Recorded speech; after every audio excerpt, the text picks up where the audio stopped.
السلام عليكم ورحمة الله وبركاته من داخل المملكة العربية السعودية. فسايل مجدول أحجام مختلفة زي ما حضرتك شايف كده. دي حجم الفسيلة.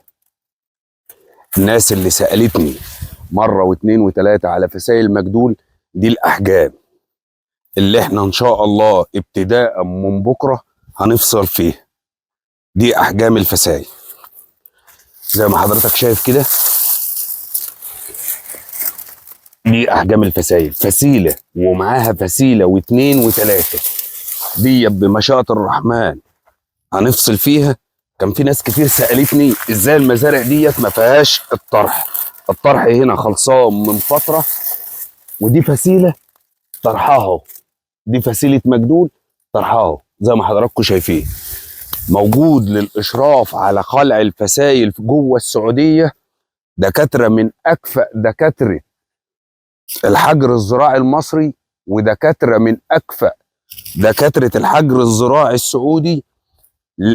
ممنوع فسيله تكون مصابه، ممنوع فسيله تكون فيها اي اصابه، ممنوع المزرعه نفسها تكون مصابه. زي ما حضراتكم شايفين ده جريد النخل الام ما فيهوش اي اصابات، ومزرعه بسم الله الرحمن الرحيم فوق الممتاز. المزرعه اللي احنا فيها ديت فسايلها جيل تاني، مضمونه بنسبه 200%. احنا خلاص خلصنا موعد الفصل والزراعه.